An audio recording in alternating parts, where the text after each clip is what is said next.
Good afternoon and welcome to this closing ceremony. I'm accompanied here by Paolo Ruffini, the Prefect of the Dicastery for Communications of the Holy See, Mr. Luc Roche, Head of Communications and Strategy and Head of the Training Department, International Federation of Catholic Universities, and Ms. Maria Jesus Dominguez, representative of the Missionary Social Service Society.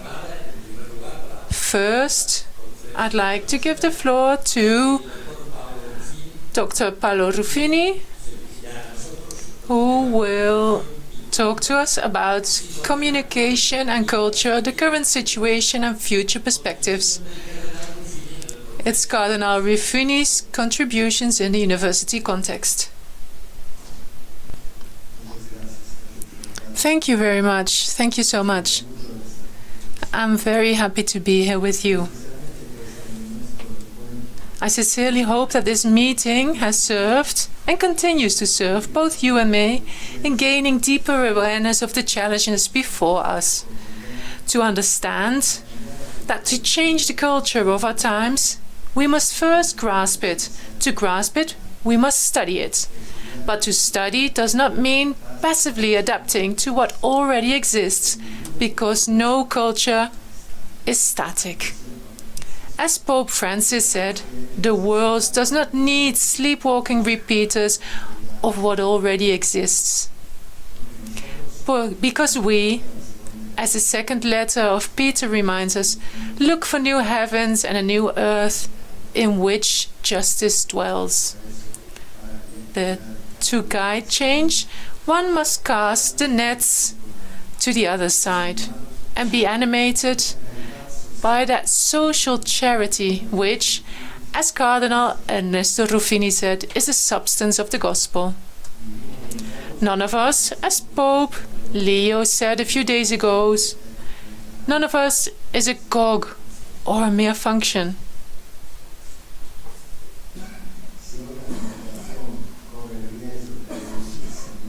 If today communication risks appearing as a mere exercise of power rather than communion, and the search for consensus seems rooted in difference between what is true and what is false, it is up to us, through reliable communication, to rebuild the foundations of civil life.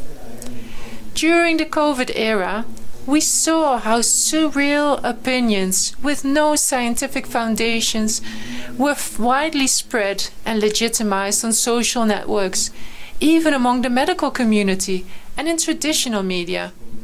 The surreal became reality. Post-truth became a false fact, and public debate a cruel and irrational conversation.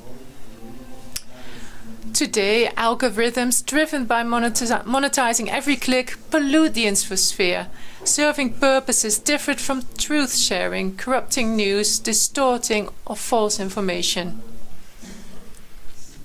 As a result, millions end up believing everything or doubting everything, which ultimately is the same because it leads to believing in nothing. Quoting a study from MIT, the Filipino Nobel Peace Laureate Maria Ressa says lies spread 6 times faster on social media, and the lie told 1,000,000 times becomes a fact. If you make people believe lies are facts, then you control them. Because without facts, there is no truth. Without truth, there is no trust. And without those 3 things, we lose a shared reality: journalism and democracy. If this is the context, I believe that neither universities nor the world of communication can simply watch, much less adapt. Rather, we must roll up our sleeves to build bridges and alliances in the fields of culture, education and communication among people of goodwill. We must strengthen our role as a network. We must promote, in truth, a plural space for listening, reflection, dialogue, and knowledge. The challenge is great, and so is our responsibility. We cannot think the only way forward is to adapt to a world that, continuing like this, risks becoming a type of hell. As the Italian writer Italo Calvino said, we must find a way to make room for what is not hell. Make room for the quest for truth and knowledge, for universities. Build a network of communication rooted in truth and wisdom. We must not bury the talents of the digital age. Allow me now to devote a few words to internal communication, not in business terms, but theological and pastoral ones. Yesterday I was fascinated by Professor Mora's lecture, or today Professor Tudente about internal communication. Almost every word resonated like the familiar word. In the beginning was the Word, and the Word was with God. In the beginning was communication. As Cardinal Martini wrote in his pastoral letter Effata, every human creature bears within himself the imprint of the Trinity that created him. This imprint is also shown in our capacity and need to relate to others by communication. The secret of our communication, starting from internal communication, is written in the mystery of God, in a Trinitarian communion where the dialogue of the divine persons is unceasing. Divine communication is prepared in God's silence and secrecy. It is the revelation of the mystery, kept silent for eternal ages. The mystery hidden for ages in the mind of God, creator of the universe. Divine communication to humanity is progressive. It doesn't happen all at once, but comprises various times and situations that need to be understood together. It is not the secret of both internal and external communication, the secret that links communication and communion and vice versa, the only true rule for communicating anything. Cardinal Ruffini used to speak of all this with the wondrous miracle of Pentecost. I'd like to quote him here in the shade of a church dedicated to the Holy Spirit. Pentecost, he observed, is the miracle of culture. Jesus said, I have so much more to tell you, but you are not able to understand it now. When the Spirit of truth comes, he will lead you to understanding. And the apostles instantly became teachers, the kind who could baffle Greek philosophers and Roman rhetoricians. So this takes us to another topic which was addressed these days: communication in the digital age of AI. A question that as its heart has the relationship between truth and freedom in the sharing of knowledge, or its substitutes. Artificial intelligence is an extraordinary instrument of knowledge, incredibly fast, but it's also like clay in the hand of whoever devises and owns it. We cannot, while using it, avoid asking, who is it designing it? For what purposes? For knowledge sharing? Yes. For business? Also. For information? Yes. For disinformation? Also. We can also ask ourselves, why have universities become so marginal in this projection? We all know the answers. The costs are too high. But must we resign ourselves to this? To a progressive privatization and to a use of knowledge driven almost exclusively by commerce?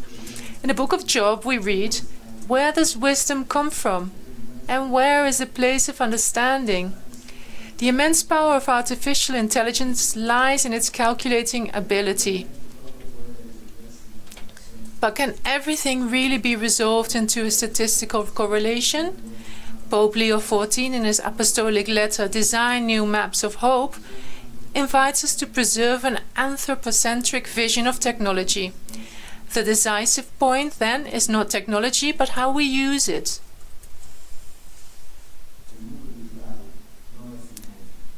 But the digital world is not fixed. All this can and must be changed. If we want to, we can.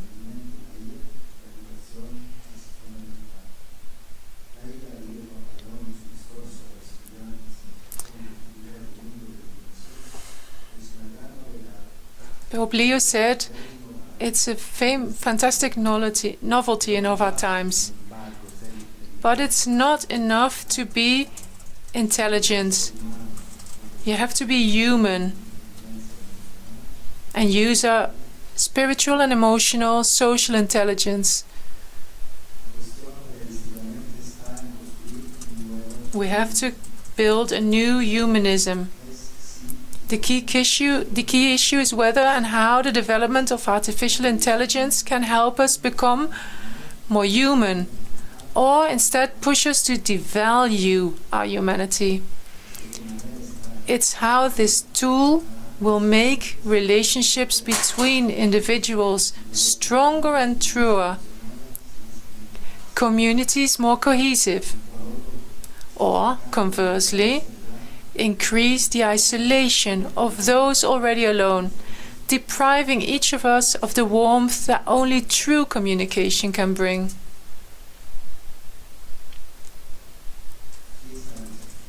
Here's the challenge.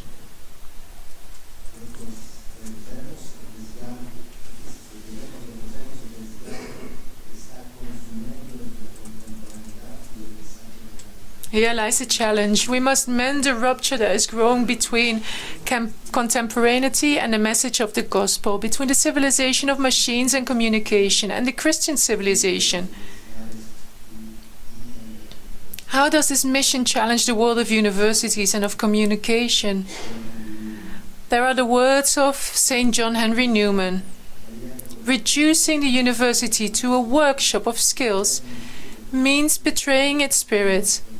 Knowledge does not matter because it produces something, but because it trains man's freedom. Its conception of liberal knowledge is not an end in itself, but serves to give man a clear vision, to untangle confused thoughts and see things as they are, preparing not for a job, but for a full life. It is no accident that universities are almost all, as Cardinal Ruffini wrote, born within the Church, because the Church fears neither persecution nor heresy. It fears one force only, dark and negative, that's ignorance, for, as Tertullian said, it produces nothing good. Pope Francis, in one of his latest public audiences at the Jubilee of the World of Communication, entrusted us with these words: freedom is the courage to choose. Let us seize this occasion of the Jubilee to renew ourselves, to recover this courage, the courage to free the heart from what corrupts it. Let us avoid filling it with what rots and makes it rot.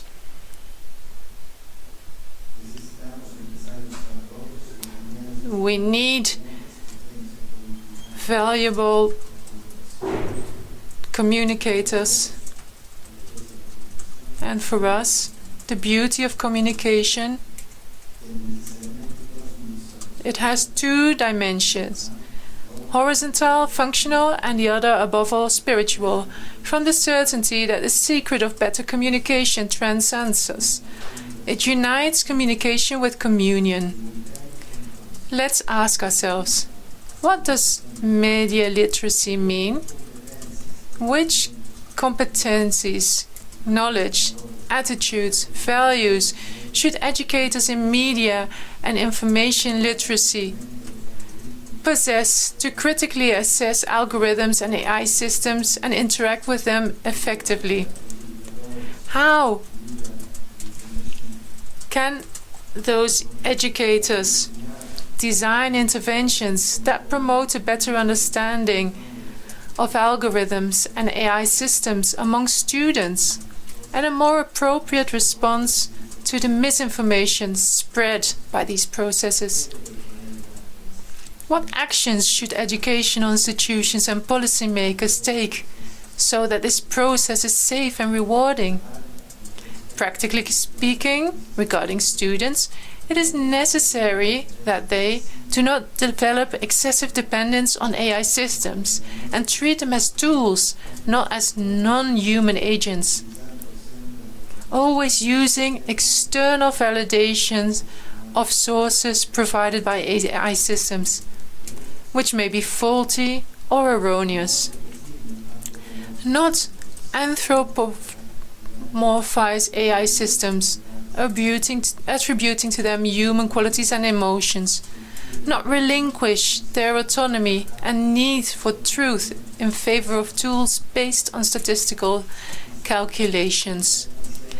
Always protect their privacy and data, knowing security parameters and complaint options. Make a critical, creative, and civic use, including the protection of their image, like photos and voices, to avoid its improper use for harmful content and behaviors, like cyberbullying or sexually abusive material, like deepfakes and unwanted explicit images and voices. But it's not young people who are the problem. But I think it's more us. Young people keep trusting relationships of closeness, on communion, even if they do not want to know what it is, to define themselves. Catholic universities in this context can assume a strategic and global role in guiding this process of media and AI literacy, as well as in building an evolved system of internal communication and sharing of knowledge.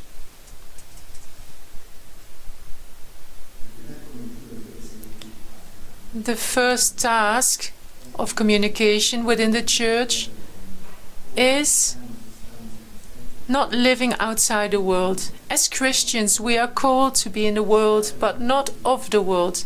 Being in the world means not fleeing our own time. Not being of the world means not letting ourselves be submerged by it. On the one hand, we must know well the laws that govern the current communicative context, but we can never forget what joins us in communion between ourselves and the Lord. To help foster this awareness, the dicastery published a spiritual reflection entitled Fully Present, Toward a Full Presence. Becoming aware of this need for full presence is the first step of a media literacy journey.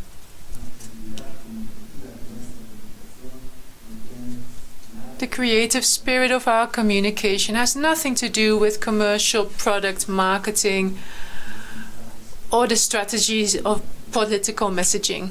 It would never work that way. Try to imagine a marketing campaign for Jesus' invitation to take up our cross and follow him, or a political campaign about loving your enemies, or about the betrayal of Judas and Peter. Any creative would tell you that that's impossible. Ours must be a different communication, never standardized. Even when we draft announcements, we must think of them as invitations to encounter, as unique fragments, carved by hand, transforming viewpoints and along with them things and history. That's how Jesus did it, and that's what we should do.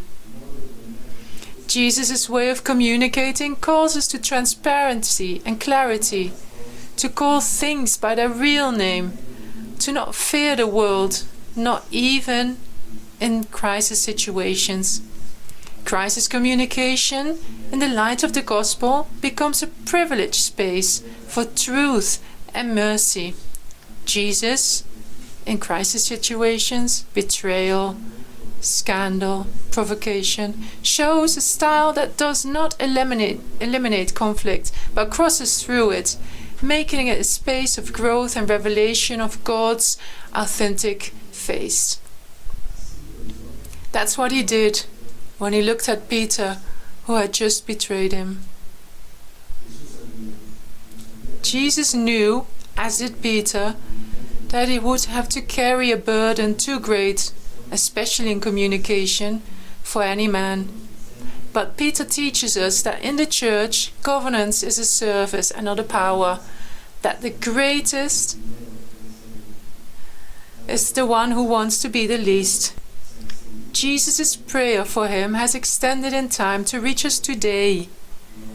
A concrete, special prayer that faith may never fail in face of the trials the church must face. Those of then and those of today, in our polarized and confusing times, full of desire for power and lack of love, incapable of understanding the value of service and the common good, more full of resentment than mercy, more often longing for vengeance than forgiveness. The story of Peter communicates and reveals a mystery to us, which is painful and joyful at once, and confirms us in faith. The mystery of a fragility that is powerful, precisely because it doesn't shine with its own lights. The mystery of a forgiven sinner, of a fisherman who made mistakes with calculations, but who understood before the others that the one speaking to him was his master, the Son of a living God.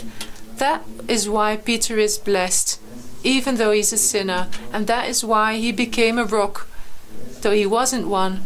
That is why he still speaks to us, he still communicates.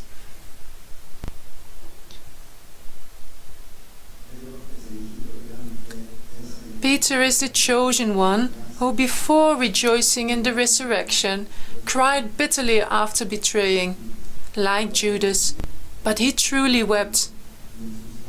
And in his tears is his entire mystery, and the mystery of the church. Those tears may be the keys to the kingdom and to communication. It is a story of first steps and first missteps of a people that believes, that walks and communicates as it walks, through its communion, not through the brilliant idea or the clever invention of one alone. Sharing is the key word. Sharing a perspective of redemption, even when everything seems to go wrong. Sharing a change of viewpoint. Sharing an event that transcends us, and precisely for that reason breaks the darkness, dissolves that idolatrous risk of self-referral, builds communion, and reciprocally builds communication through commune.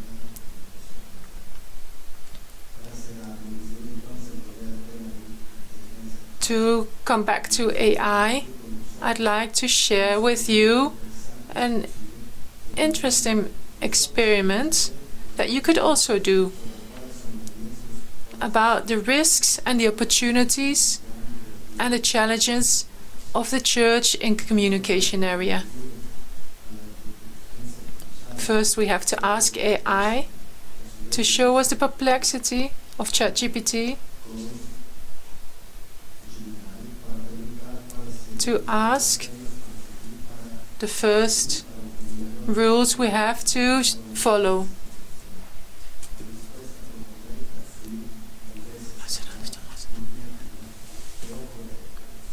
But correct and useful. We shouldn't judge. We have to tell the truth.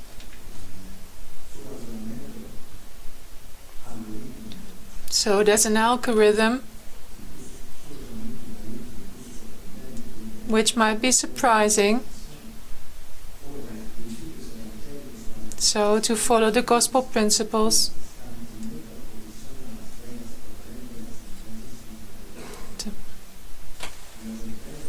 in companies and politics, there's an image of crisis management, but we have to find the good in everyone that is involved.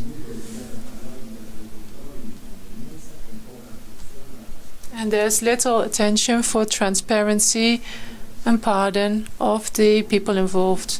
According to the Gospel, we have to have mercy. But we always have to find redemption for everyone involved.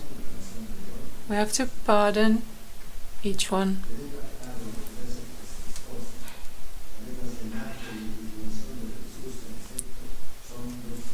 We have to look at the both opposing worlds. They're not complementary or reconcilable, but opposing worlds. We have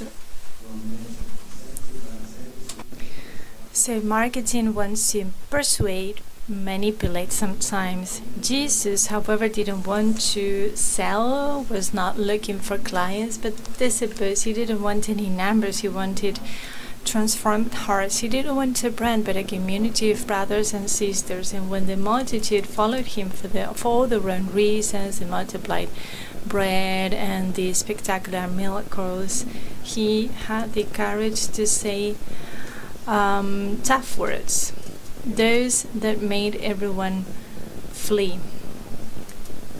And no marketing counselor would ever accept anything that would make them lose followers, but Jesus did. He even said, "Do you want any heroes?" This is anti-marketing. This is the epitome of anti-marketing. But Jesus didn't build a company or an empire. He didn't left any branding handbooks. He just gathered simple men, the zealots, the republicans, fishermen, by not using conquering words or words of conquest. He said, "I send you like sheep amidst wolves."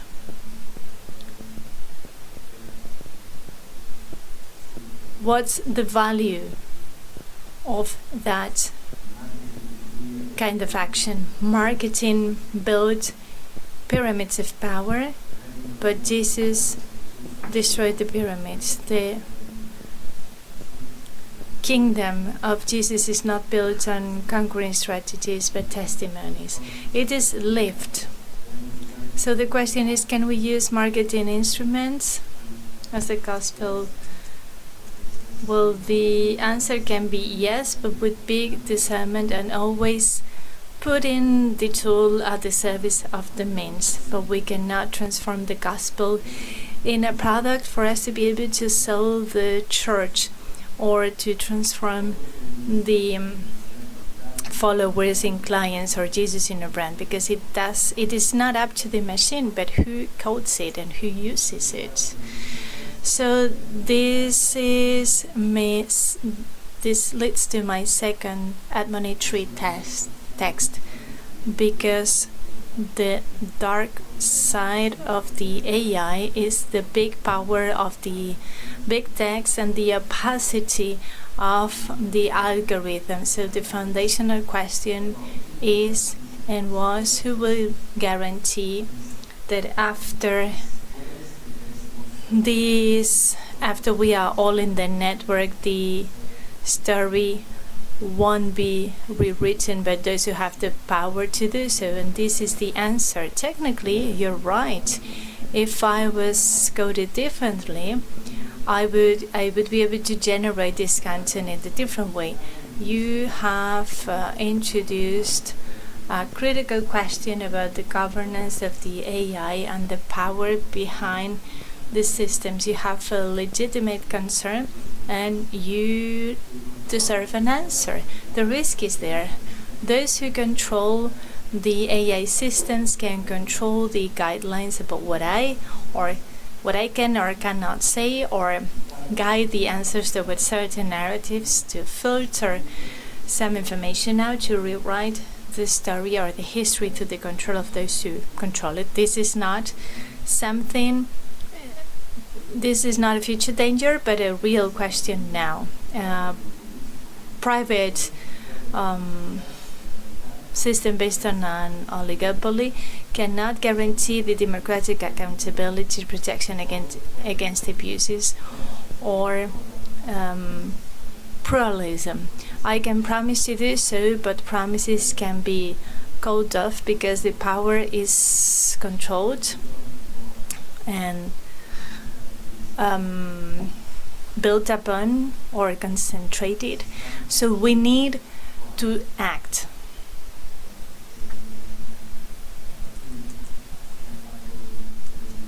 And now I have some specific proposals. Maybe we need to act, but as Christians we must act.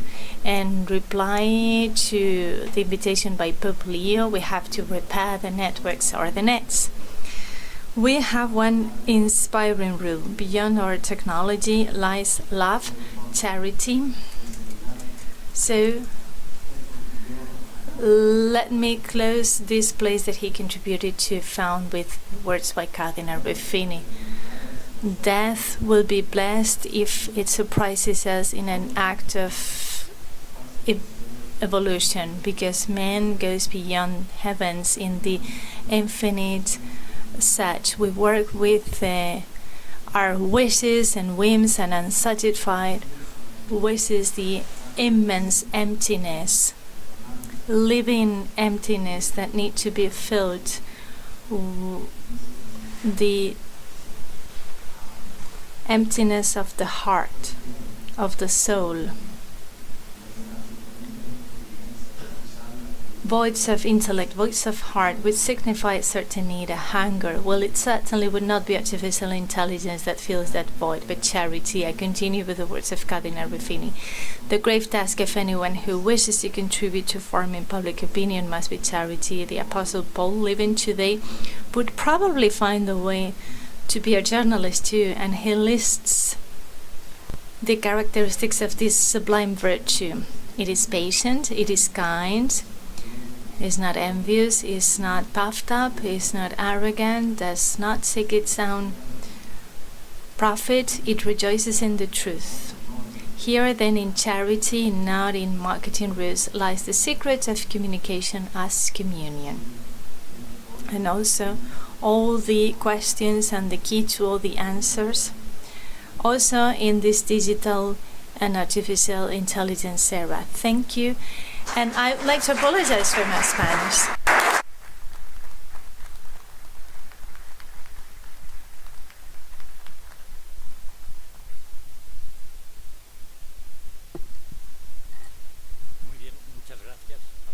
Thank you.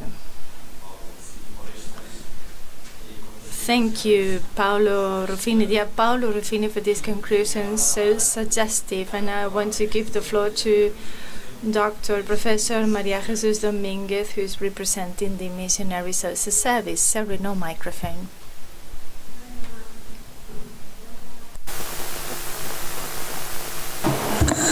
Vale. Buenos días. Well, good afternoon. Once more, we have this Cardinal Ruffini chair calling upon us in solidarity with this important conference. So supporting is in harmony with the objectives that motivated its creation, because teaching and education are some of the most important missions of the Cardinal. I am sure he would be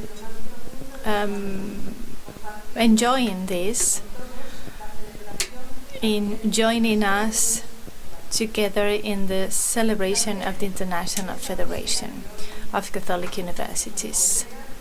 So this conference that is gathering us today will be supported by him with the idea of projecting a future with more commitment. So on behalf of the missionary service and the delegate person of the Ruffini chair, I have the privilege of expressing the gratitude and the pleasure that we take in attending this conference, thanks to the rector and his team and all the coordinators of the chair. And we have the fathers of the church, Father José Román Flecha, many of you know him, and Franca Tonini next to him. But gratitude is to all the participants and collaborators that with their devotement and skills made this initiative today possible. And everybody here because of the interest they've manifested in this initiative. I would like to say that Ruffini, Cardinal Ruffini has been recognized as one of the leading and most complex figures of Italian Catholicism in the 20th century. It isn't easy for him to be understood because of the interpretation stereotypes that frequently promote judgment made in a rush because of certain factors. For instance, his vigor, his personality, the diversity of political eras. Italy lived the fascism, the republic, and the different areas where he worked, and the different popes from Pius X to Paul VI, and the different circumstances under his ministry developed. Ruffini always lived reality in a straight way, intensely, always intervening and letting himself be involved or affected by others and leaving his imprint. From 1922 to 1946, we have studied his life. In his life, that was the intense years devoted to the teaching, tasks, and the governance of the Church in Rome. This service that he did in Rome was specially promoted by Pius XI, and it took me to the Holy Congregation of seminaries, of studies, and universities. It was a time of profound reform because the Pope understood that the studies needed to be reformed, especially the studies offered to the clergy. For instance, more cultural elements or in a higher level. And in spite of the importance of the Holy Congregation, the dicastery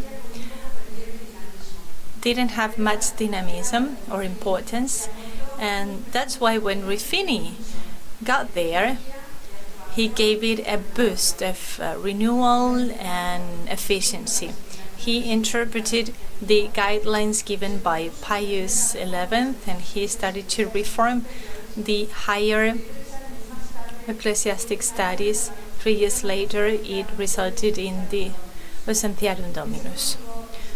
That was enacted in May 1931 on the day of Pentecost. As Paolo said, you talked about Ruffini and the light, the presence. The idea behind the new Ratio Studiorum was to extend some subject matters together with a specialization in the preparation of students, which shouldn't isolate subject matters or disciplines, but instead contribute into creating an interdisciplinary methodology and a unitary vision of all wisdom, the unitary synthesis that is the real wisdom. Ruffini saw his work in the congregation as a real mission of its own to replace the image of the teaching church in all instances, by thinking that Catholic universities were a big instrument because they were centers of culture open to the society and not cultural ghettos, but centers that radiated and enlightened all fields of wisdom and action with the wisdom of Christ. Ruffini was also commissioned by Pius XI because he was appointed Chancellor of the Lateranense University, It was a great commitment because he had to transpose the articles of the Deus Censarium Dominum. It was a task of renewal that needed to be translated in the building of the new headquarters close to the Lateranense Basilica. The new rector needed to create a profound reform. And now the Church and the society call upon us to be part of the new educational pact in the face of the new educational emergency, because universities are the inalienable agents and actors. We are still faced with many challenges, and we have a social responsibility. We might find useful the invitation that Cardinal Ruffini gave at the end of his life, to be renewed, to improve, and to grow. As I said at the beginning, Cardinal Ruffini lived the reality in a direct and intense way by intervening, by letting himself be appealed by a series of circumstances, and always leaving a personal imprint.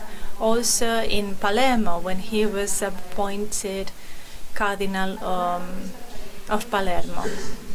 Throughout his life, his sensitivity and pastoral action was always reinforced by culture, education, and charity. And you can see it in the many works he wrote that are always centered around the people and the ability to improve things, the importance of being renewed and renew things, and the importance of the Christian sense of life and history from the testimonies of the faith and the ecclesial experience.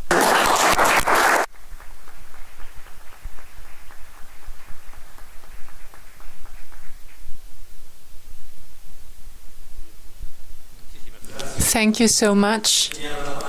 I'd like to give the floor now to Mr. Loic Roche, representing the International Federation of Catholic Universities.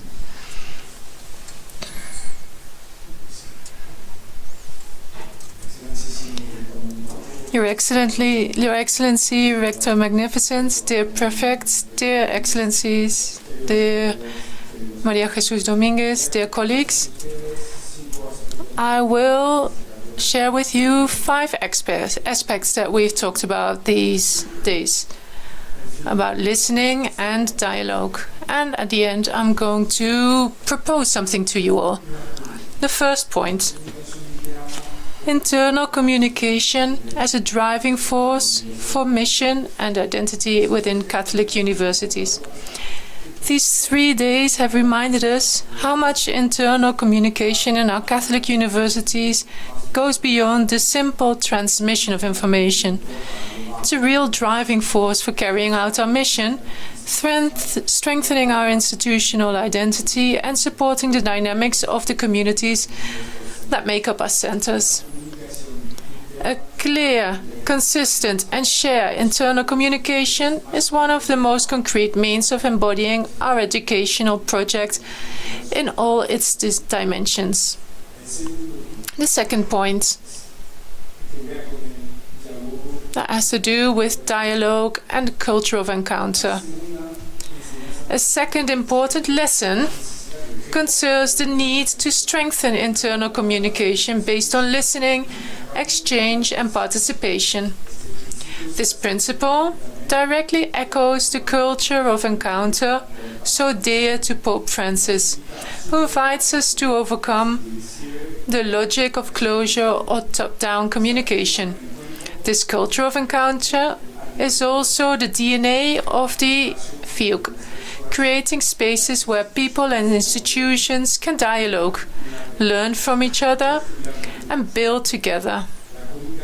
Internal communication must become a true meeting place where each member of the university community can be recognized, listened to, and can contribute. The third point: addressing technological, legal, and organization challenges. This conference highlighted the magnitude of the challenges facing our universities, the evolution of governance, technological transformations, the rise of artificial intelligence, and the increase of legal requirements for data protection. Our institutions must address these issues with rigor and discernment, ensuring that the tools chosen protect people, strengthen human interactions, and remain consistent with our educational mission. The fourth point: strengthening the internal cohesion and sense of belonging. The exchanges highlighted that internal communication is an essential factor for cohesion, trust, and a sense of belonging. It allows us to weave a strong, recognized, and shared institutional culture. Apologies.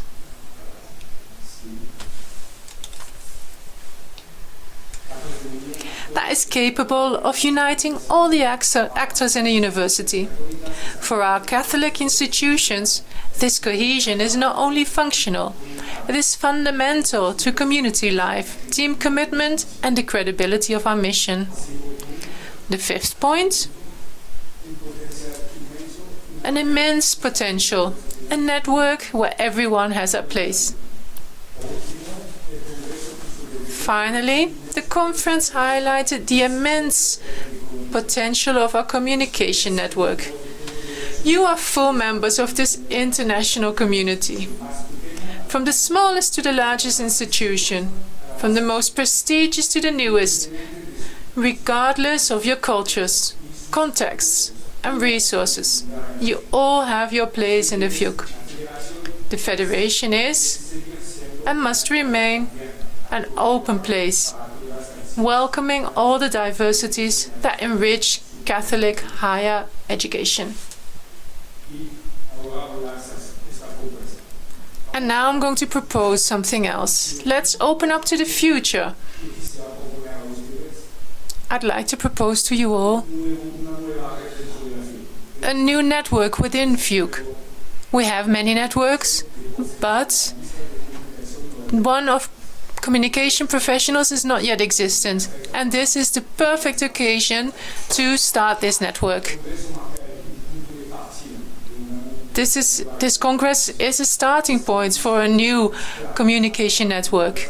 Our ambition is clear: to work with all institutions on all continents to foster cooperation, to share best practices, and to create strong links between communication officers from a wide variety of Catholic universities. We also want to place this network within a broader international dynamic, in dialogue with the ODUCOL, which is the Organization of Catholic Universities in Latin America. This network was created in 2018, and we have a representative from Argentina here. This network is a valuable source of inspiration for the future. Furthermore, an exciting prospect is already on the horizon. Cato Cologne, through its Chancellor Bernhard Robrecht, has proposed to host the next edition in 2026. The proposed theme is the branding of Catholic universities, and it looks very promising. It addresses a central question: how do our institutions express and embody their identity in deeply diverse cultural, historical, and organizational contexts? This diversity is strength. The richness and potential of our network stem from this plurality of experiences, traditions, and cultures. The FIUC is a house built with all the materials of the world, and this diversity is one of the keys to its dynamism and influence. This new communication network, therefore, aims to be a living space where skills are brought together, experiences are shared, and the tools of guidelines for tomorrow's Catholic institutional communication are built together. And now I'd like to express my thanks to Dr. Paolo Rufino, Prefect of the Dicastery for Communication of the Holy See, and Monsignor Paul Teig, Secretary of the Dicastery for Culture and Education. Their presence was invaluable. Their support strengthens this fledgling network, and it reminds us that our institutions are full institutions of the Church, at the service of the Church. Also of the Rufini Chair for their support here. Father Santiago Garcia Garjalón de la Lama, Rector Magnificent of the Pontifical University of Salamanca, whom I thank especially and warmly for his welcome, his support, and his commitment to the success of this event. To all the speakers and moderators who have contributed significantly to paving the way for the creation of this new network of the FUC. To all the participants for the trust they have placed in us by responding to the invitation to this colloquium, agreeing to learn, dialogue, share their experiences, and move forward together. To the entire team of the Communications Office of the Pontifical University of Salamanca, and in particular, Deborah Garcia, Director of Communications, and Noa Maria Carballa, Chief of Staff to Director and Deputy Director of Communications, for proposing to host a conference on communications after a similar event organized jointly by Oducal FUC at the Pontifical University of the Holy Cross in Rome. Thank you, thanks to this team for working with us so professionally, with all this generosity and a sense of service. To all the members of the Preparatory Committee, whom I sincerely thank for the help, the support, and the constant willingness to build together. And finally, to our interpreters, whose work has been indispensable. Thanks to their precision, availability, and sense of dialogue, communication and exchanges between us have been truly fluid, profound, and fraternal. From the bottom of my heart, thank you all very much.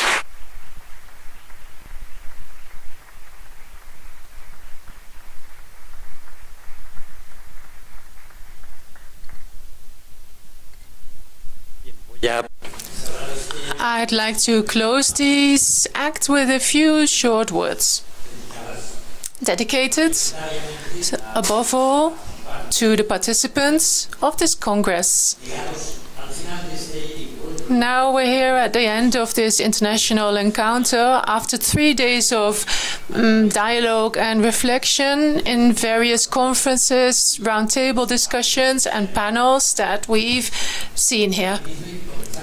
Let me start with my thanks to all of those here present at the table, but all of those speakers, moderators, and participants that have enriched this encounter with their experience, their thoughts, and their professional testimonials. The contributions that we've heard have highlighted some significant challenges. The need for internal communication that strengthens institutional identity, the importance of governance models that promote transparency and shared responsibility, the growing role of artificial intelligence in communication processes, and the ethical discernment that is necessary for its integration, and the fundamental value of listening, clarity, and evangelizing intent in your communication practices. But beyond these challenges, I'm convinced that we've seen in the whole program in our universities, internal communication is much more than management. It's a mission. I'd like to highlight the spirit of fraternity that has presided over these days. You've come to learn, to listen to one another, to share experiences, to discover common paths. And proof of this are the collaborations, projects, and initiatives that will continue to strengthen this great family of Catholic and Pontifical Universities. And I think that was expressed perfectly by the proposal in name of Fuke. I hope that this meeting has been fruitful and stimulating for you to continue working passionately in your communication mission. Thank you for your presence, for your work, and for the human and intellectual qualities that you have brought to this Congress. May the Lord accompany you on your journey, and may communication continue to be a source of truth, service, and communication. Thank you very much.